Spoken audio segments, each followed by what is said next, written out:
Welcome to the Convergence Podcast.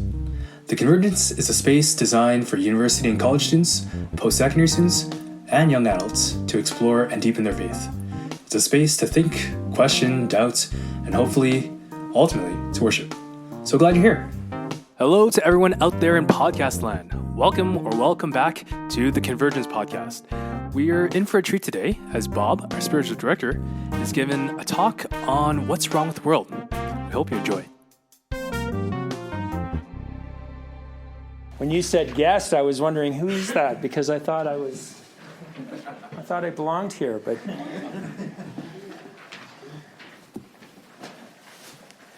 hey everybody.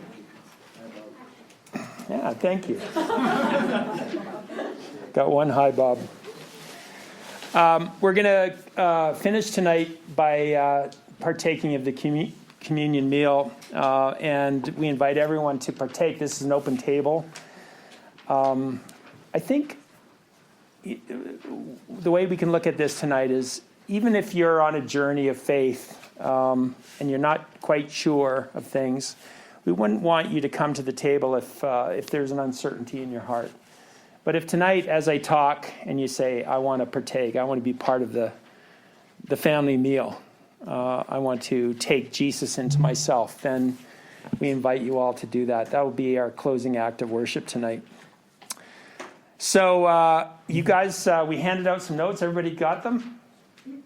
Yeah, good. I just had too much to put on the screen. So I've got, what do I got here? I think I subtitled this a question, a movie scene, a New Testament text, a funny book title, a diary entry, an old poem, and the story arc. So that's what I'm going to do. 7 points, which is a beautifully rounded piece, right? 7 points. That's way too many for a sermon.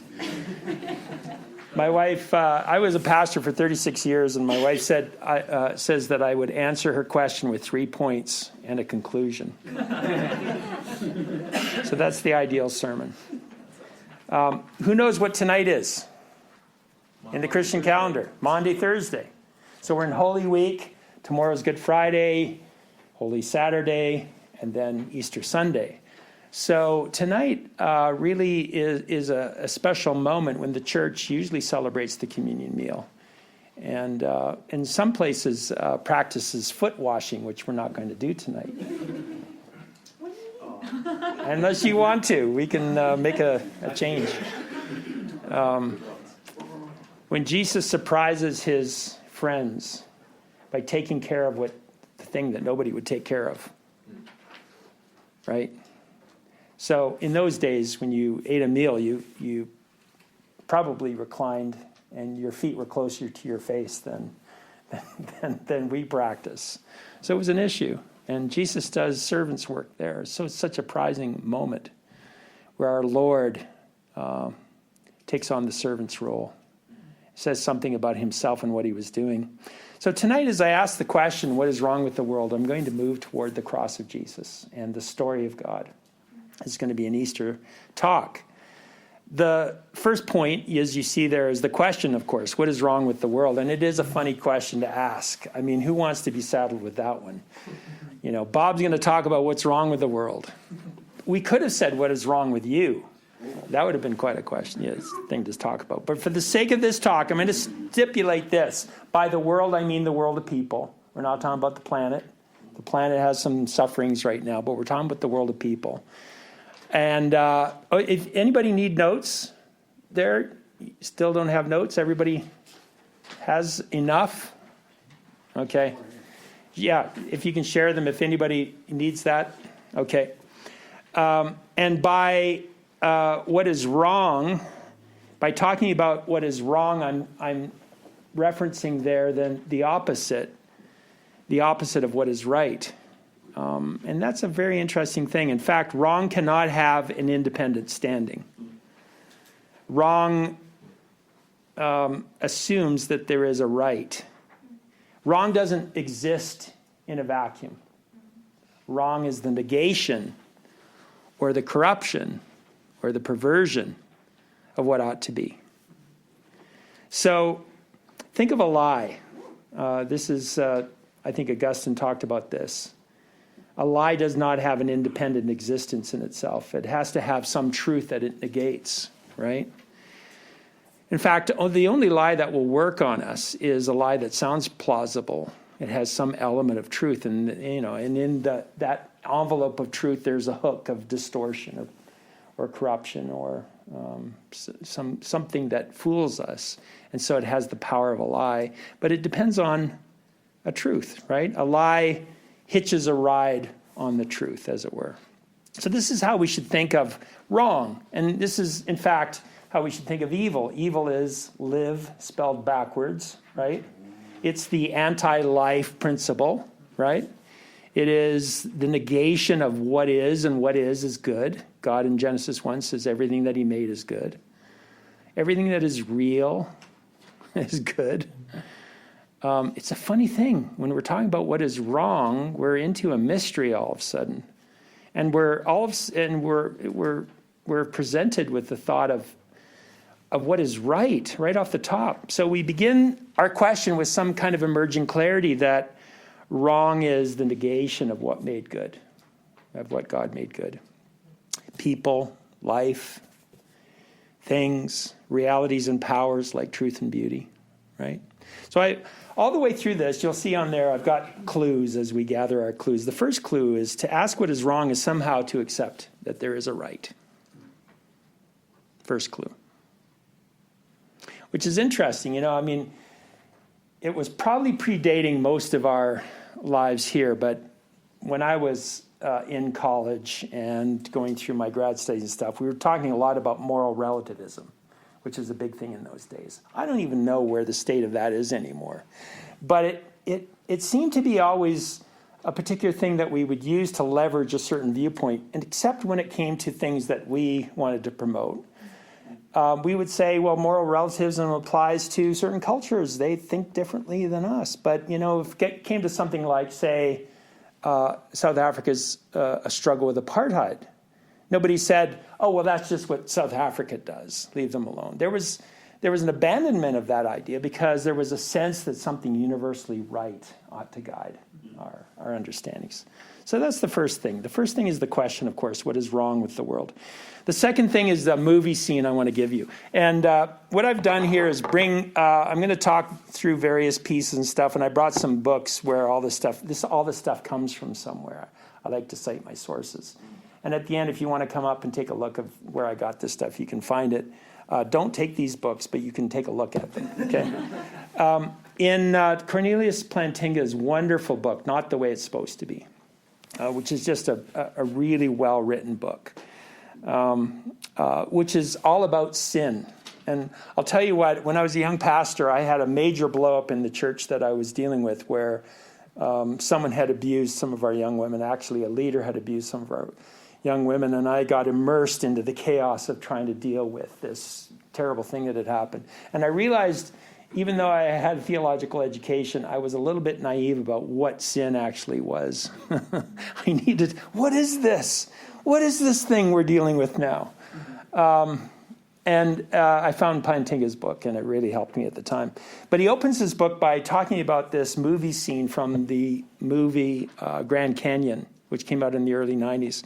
And it's a scene where a guy in a rather nice car breaks down in sort of a tough part of town. His car breaks down, and he calls for a tow truck and waits for the tow truck. And while he's waiting, some young, tough customers come along and, sort of think, well, here's some easy prey. And they start messing with him. And just then, the tow truck driver drives up and gets out and says, now, hold on, everybody. This is not the way it's supposed to be. I'm supposed to be able to come and get this guy and pick him up and take his car where he needs to go. This guy's supposed to be able to get help because he called for it. Nothing here is the way it's supposed to be. And that's how Plantinga starts his book. I think when we talk about the question of what is wrong with the world, we could say the second clue puts it differently. Why do we somehow intuit that things are not the way they're supposed to be? That may be the better question. When we say this isn't the way it's supposed to be, why do we somehow intuit that it ought to be different? That's a really interesting question, actually. Interesting to me. The New Testament text. And so there you have, I printed out this text from Romans 1 from the Message Bible, just because it's a really lively way of putting it. Paul provides a key insight into this question of what is wrong with the world. And without taking the long text and sort of taking it apart, let me just read this piece for you. Paul says, what happened was this. People knew God perfectly well, but when they didn't treat him like God, refusing to worship him, they trivialized themselves into silliness and confusion, so that there was neither sense nor direction left in their lives. Isn't that interesting? They pretended to know it all, but were illiterate regarding life. They traded the glory of God, who holds the whole world in his hands, for cheap figurines you can buy at a roadside stand. Since they didn't bother to acknowledge God, God quit bothering them and let them run loose. And then all hell broke loose. And if you read Romans 1, you'll see quite a extensive itemization of what's wrong with the world in Romans 1. Paul will list all kinds of breakdown and disintegration and broken relationships and all kinds of confusion in the human condition in Romans 1. And so there you have it, but he says all of that stems back to a fundamental turn, the turn away from the knowledge of God. And, you know, at the very beginning of this year, as we've been asking our questions throughout this year, the very first question we asked is, what is a human? Can we be humans without reference to God? Paul says, we can't. When we turn away from God, things go sour very quickly. And if we're wondering the reason for that, it's the turn away from the transcendent, or the overarching, or that which calls us up into our humanity. Here's the great mystery of what a human person is. Are we animal or are we angel, right? That's Psalm 8. He's made us for a little while lower than the angels. But we have this sense about ourselves that we're made for more than this. This is part of the mystery of this question of what is wrong. It's the sense that we know that we're more than just mere animal. We are, in some sense, animal. But we're animals in the process of becoming much more than our animal nature. We are made in the image of God. So this sense of a turn away from God is what I think Augustine was referencing when he talked about this phrase. And I think we source it in Augustine, and then it was echoed in various theologians through history, but you might have heard of it, the Latin incurvatus in se. Have you ever heard of that? Some of us have heard about that phrase. It literally means to curve in on oneself. So instead of the vision of God, what the mystics and our spiritual tradition calls the beatific vision, the vision of God's glory that calls us up into something, we turn away from that and we get curved in on ourselves. And that's this sense where everything starts to disintegrate and come apart. It's the loss of the vision of God. So the third clue here then is Paul says that our turn away from God brings us all kinds of trouble. So what do we need to understand about sin? Is sin something we need to actually understand a little bit?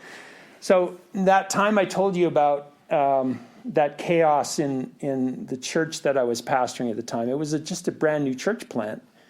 It was only 3 or 4 years old at the time, and it was just a wonderful place. And then all of a sudden, this thing happened, right? And as I told you, I said, I need to understand this, so I'm casting about for some understanding.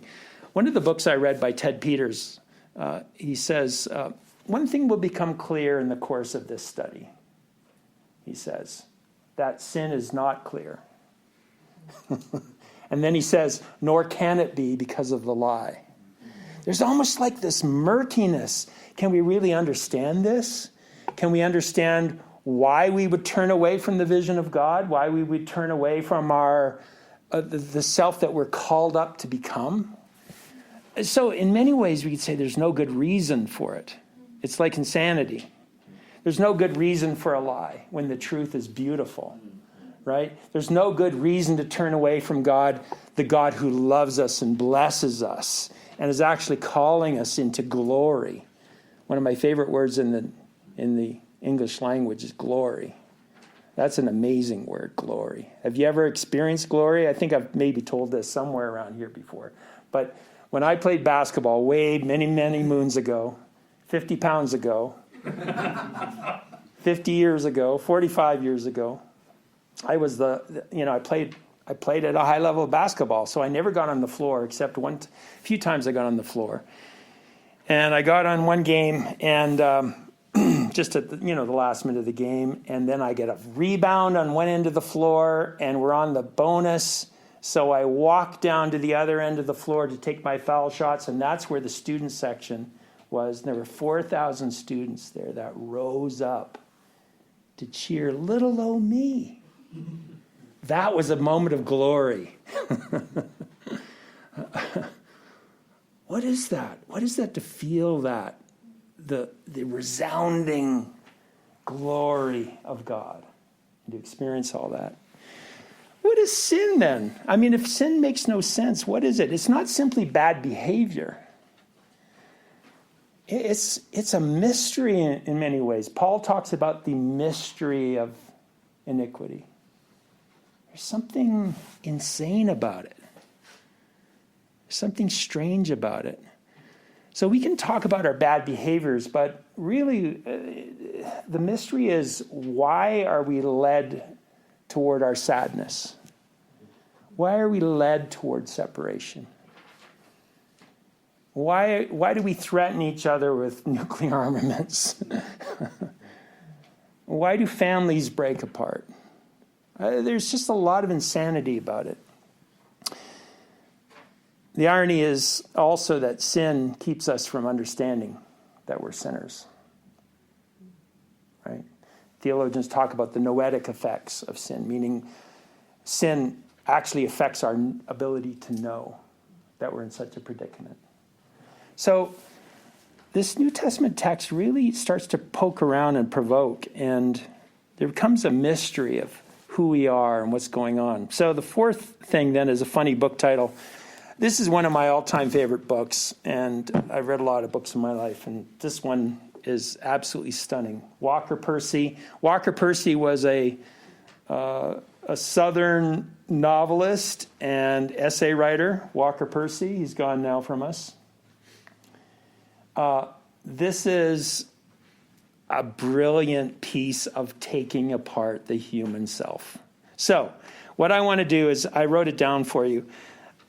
Here's how his book is titled. It's called Lost in the Cosmos, the Last Self-Help Book. But then he has 2 pages. What did I say? The Last Self-Help Book, yeah. And then he has 2 pages of titling. Okay, here it is. I wrote it out for you. Or, he says, the strange case of the self, yourself, the ghost which haunts the cosmos. Or, how can you survive in the cosmos about which you know more and more while knowing less and less about yourself? This despite 10,000 self-help books, 100,000 psychotherapists, and 100 million fundamentalist Christians. Or, why is it that of all the billions and billions of strange objects in the cosmos, novas, quasars, pulsars, black holes, you are beyond doubt the strangest? Or, why is it possible to learn more in 10 minutes about the Crab Nebula in Taurus, which is 6,000 light years away, than you presently know about yourself, even though you've been stuck with yourself all your life? Or, how is it possible for the man who designed Voyager 19, which arrived at Titania, a satellite of Uranus? I practiced that. That's a junior high joke. Okay. 3 seconds off schedule and 100 yards off course after a flight of 6 years to be one of the most screwed up creatures in California or the cosmos. So what Percy does is actually he weaves through his book a 20 question self-quiz. And he just says, we're strange. We're alienated from ourselves. So when we're talking about what's wrong with the world, we realize there's layers here. We could talk about what's wrong around us, This is usually what happens, right? What's wrong with the systems? What's wrong with the politics? What's wrong with the economics? We were dealing with all this a couple of weeks ago when we had this discussion. And but the real perplexing thing is, what's wrong with me? And I'm not just saying that rhetorically, I'm saying that actually. What's wrong with Bob? It's hard to figure ourselves out.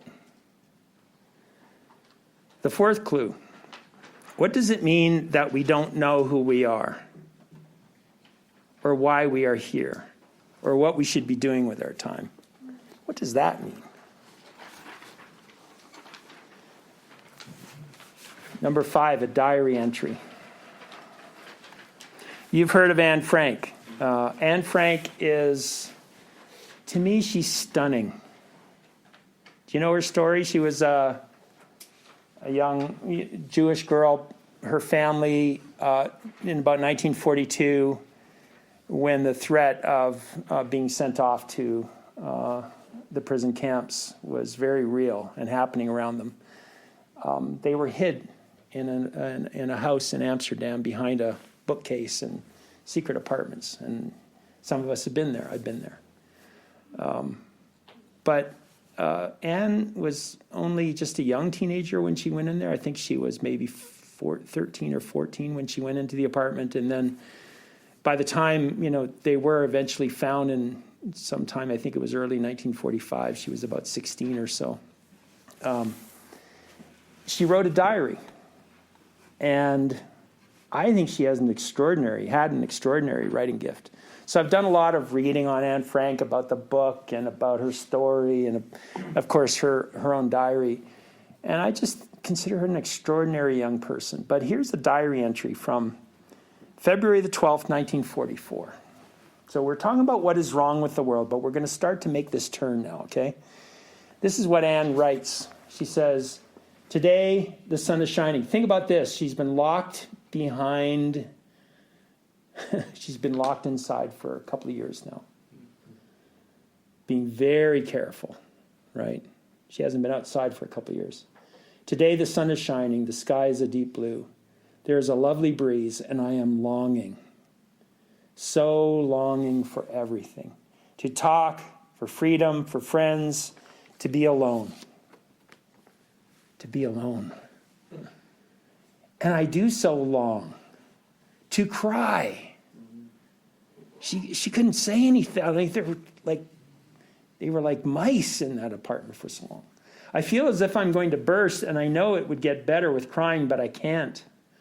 I'm restless. I go from room to room, breathe through the crack of a closed window, feel my heart beating as if it's saying, 'Can't you satisfy my longing at last?' I believe that it is spring within me. I feel the spring is awakening. I feel it in my whole body and soul. It is an effort to behave normally. I feel utterly confused. I don't know what to read, what to write, what to do. I only know that I am longing." Fifth clue. It's one thing to ask what is wrong, but what if we shifted that question to this? What would satisfy us? What would make the wrong right? Maybe we can only guess at that. Maybe we can't answer that. Maybe all we know is that we're longing. Maybe that's all we have right now. That we're waiting and we're longing. And there's a yearning within us for someone, something, somehow to fix our human condition. And that's why I refer to the beautiful tradition of the beatific vision in Christian spirituality. This sense that one day we will see God and we'll be transformed by the sight of him. So we say beatific or beautiful, but it's the same idea as beatitude, blessedness, or happiness. That the great longing of our heart, the transcendent longing, belongs to the complete and total vision of the God who made us and blesses us. All that is true and beautiful and good and real. Okay, sixth clue. I start with the clue here now.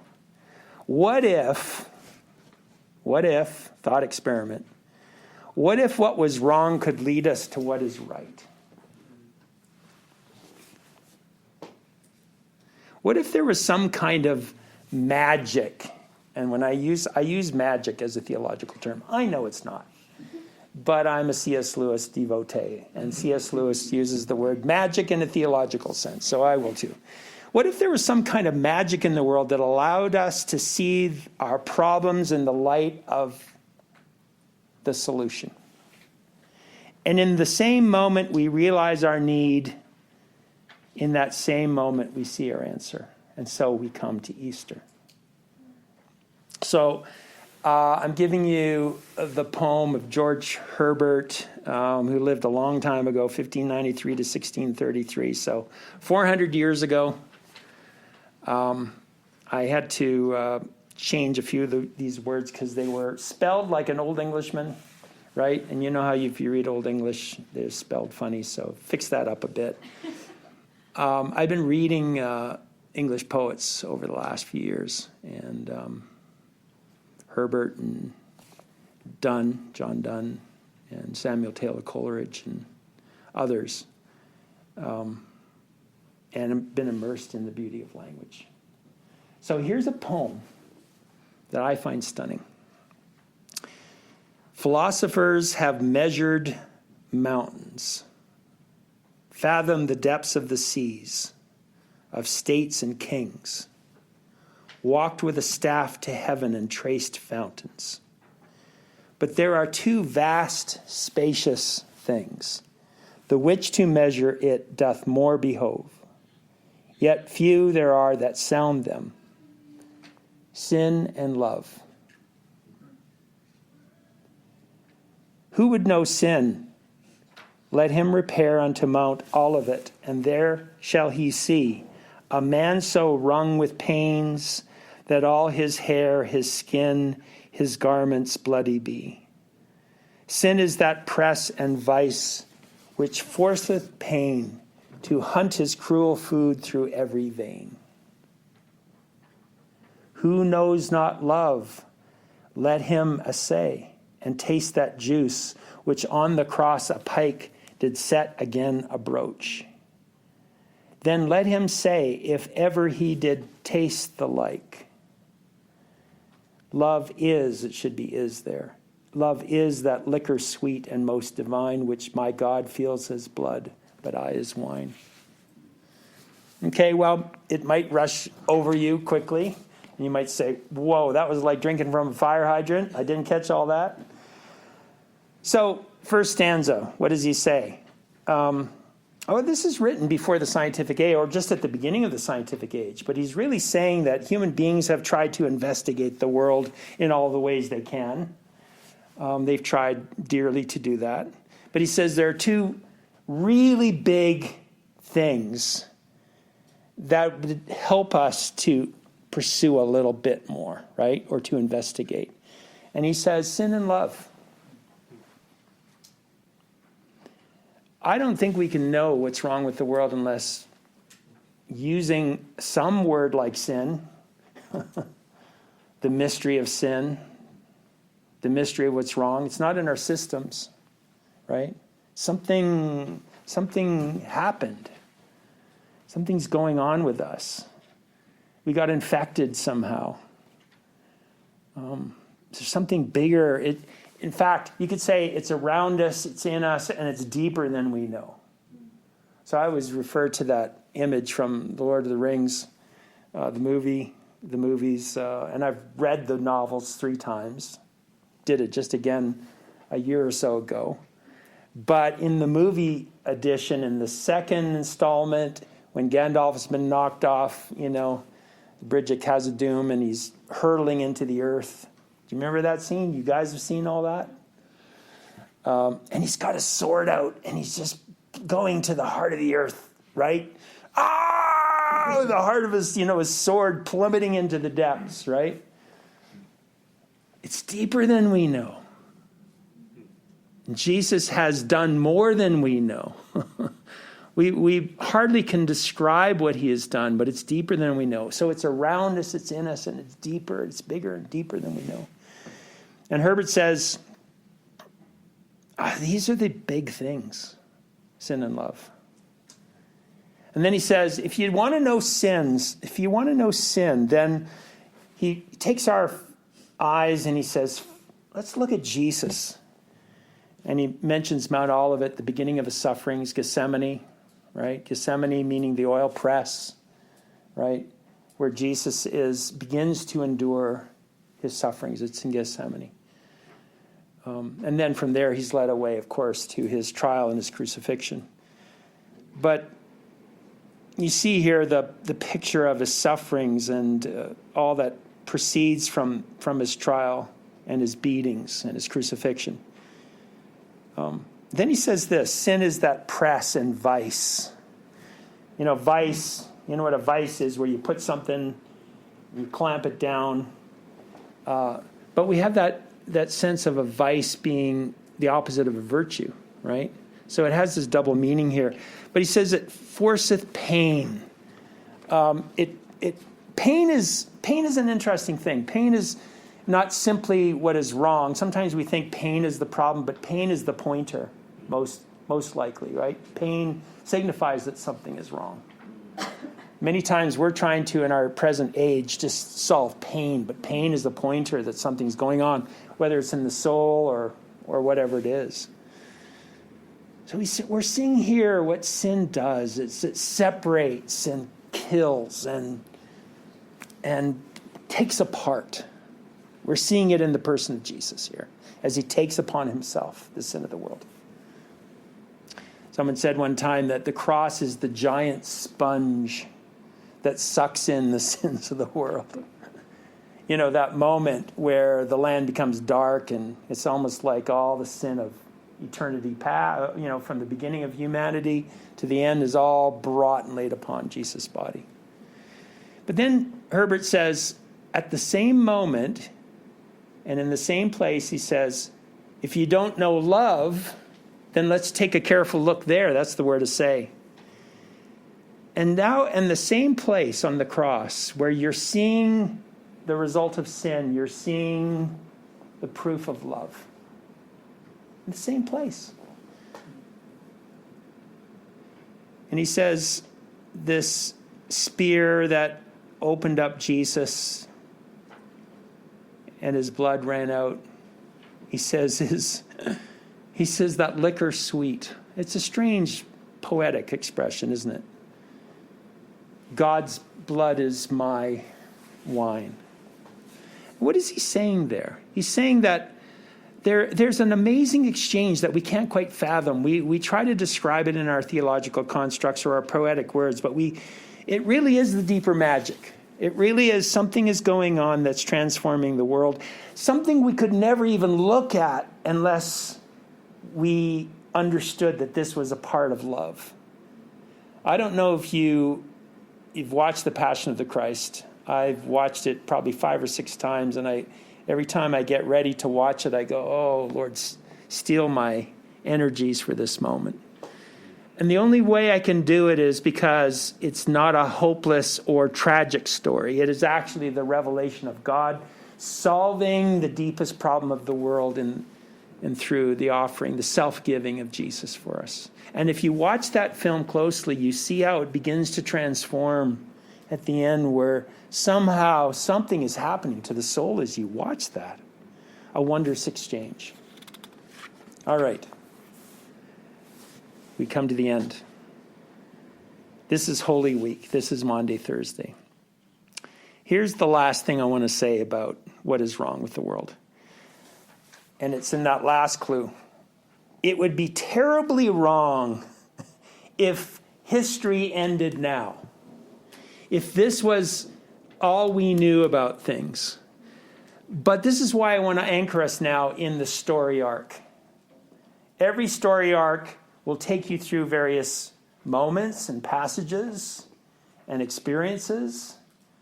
And what needs to happen in the story arc is you follow it through to its proper conclusions. So this is what the communion moment immerses us in. And there's this lovely, a really lovely image from the Passover meal, which, of course, Jesus is celebrating with his disciples, right? And the Last Supper is the Passover meal, now reconstituted through Christ for us. But there is this reading from Exodus 6 and 7, which I have there, which at the Jewish Passover Seder is still read and celebrated. There are the 4 cups of the Passover meal. And so I underlined them, how they're each celebrated. I think I said this to you in worship last fall, but I just thought I would bring it back here. This is what it says in Exodus 6. Therefore say to the Israelites, I am the Lord. I will bring you out. That's the first one. I'll bring you out from under the yoke of the Egyptians. I will free you from being slaves to them, and I will redeem you with an outstretched arm and with mighty acts of judgment. And then finally, I will take you as my own people, and I will be your God. And then you will know that I am the Lord your God who brought you out from under the yoke of the Egyptians. So 4 cups in the Passover meal. I will bring you out. I will free you. I will redeem you. And what we understand is that the cup that Jesus took and celebrated with his disciples was the 3rd cup, the cup of redemption. But then he says, remember, especially in Matthew's gospel, this is recounted, he said, I'm not going to drink this cup again until we drink it in the kingdom of my Father. The final cup, when God takes us to be his people, and every tear is wiped from the eye, and every wrong is reversed into that which is right. And all is resolved, and all is made well. There is this sense where if we only stopped now after the 3rd cup, we would entirely misread the story. And we wouldn't understand. It would be a wrong to stop the story now. Everything would be wrong. There's too many loose ends. There's too many irreconciled things. There's too many things that don't make sense. The only way that it can be righted is for us to finish all the way. And in the way that only God can do, he will bring all of this into some kind of understanding that we will only praise. In fact, that's the last cup. Is the cup of praise. That's literally what the Jewish people call it, that 4th cup. They're waiting for that. Israel is waiting for that. The Christian church has been let in on the secret that he's already redeemed us and forgiven us. So the cup that Jesus took in Passover 30 AD on the night he was arrested and on the day before he was put to death is the 3rd cup of redemption, the 4th of which is still to come. This is the truth that we can't really understand what is wrong with the world completely until all is resolved. And we can't fully understand how God deals with all that is wrong until the resolution of all things. So that's our final clue. And the text really says there, I don't know if you see it there, then you will know. Then you will know. You see that? Then you will know that I am the Lord your God. Then you will know. So we're going to take communion together tonight, and we're going to ask that you come and take of the bread and receive from us the cup, and we're going to do this as an act of worship, and then we'll say a final prayer, and that will be our night together. So, If the worship team takes them. yeah, and the worship team is going to come and help us. Maybe if you guys want to take it first as well. So on the night that Jesus was betrayed, he took bread and he broke it.